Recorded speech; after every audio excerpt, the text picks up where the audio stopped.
পুষ্টিগুণে ভরপুর বীজসহ বিচি কলার অনেক রেসিপি হয়।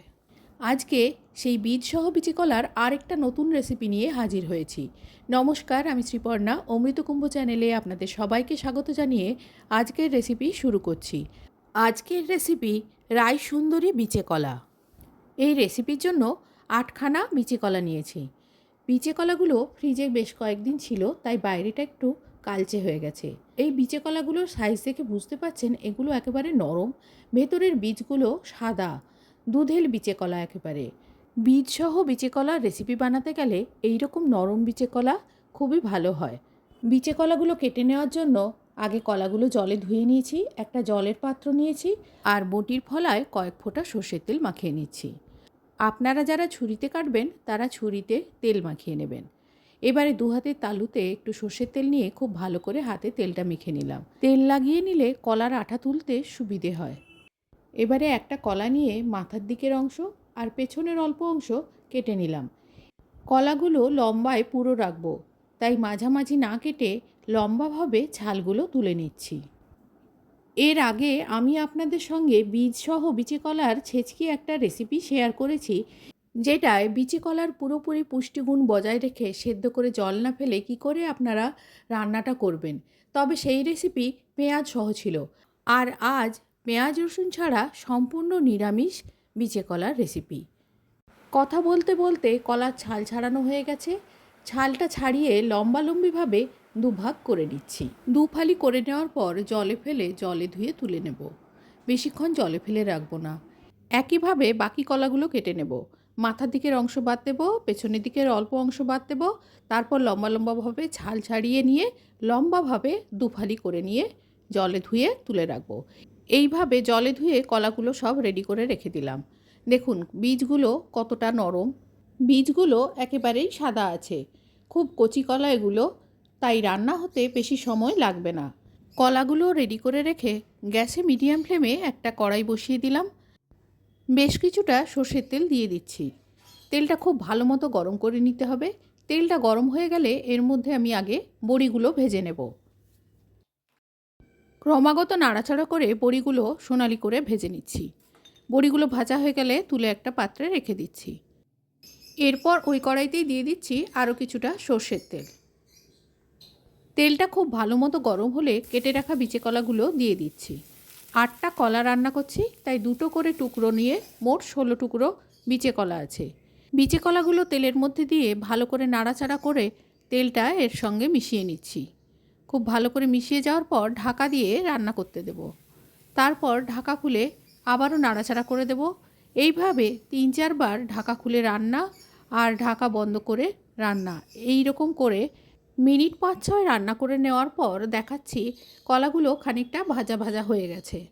এবারে দিয়ে দিচ্ছি এর মধ্যে পরিমাণ মতো গুঁড়ো হলুদ। নুনটা আমি এখন দিচ্ছি না। কলাগুলো এমনিতেই খুবই নরম কলা, আর যদি নুন দিই তাহলে এখনই কলাগুলো গলে যাবে। রান্নার পর গোটা কলাগুলো আর পাওয়া যাবে না, তাই নুন না দিয়ে হলুদ দিয়ে আমি ভেজে নিচ্ছি। কিছুক্ষণ ভেজে নেওয়ার পর এবারে কলাগুলো তুলে নামিয়ে রাখছি। খুন্তি দিয়ে একটা কলা আমি চিপে দেখাচ্ছি।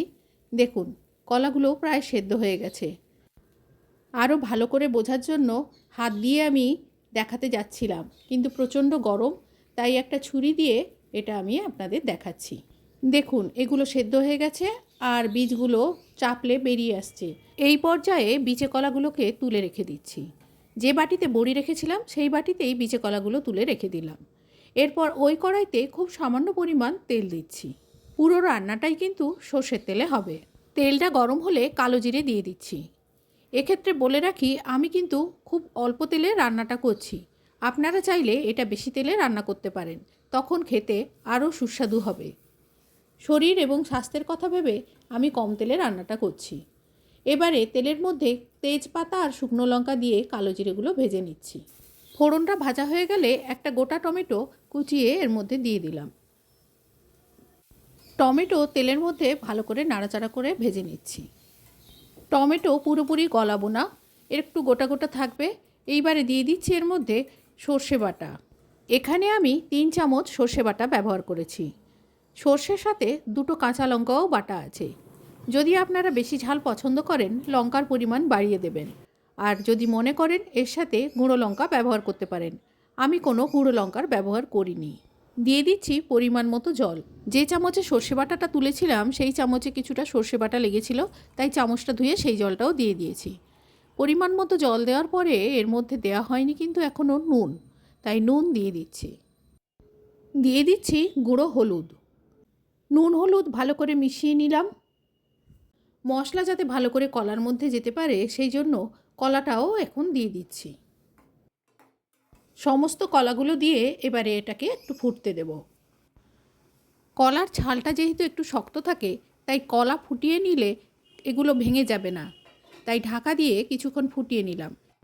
মিনিট 3-4 ফুটিয়ে নেওয়ার পর দেখাচ্ছি কলাগুলো গোটা আছে কিন্তু পুরোপুরি সেদ্ধ হয়ে গেছে।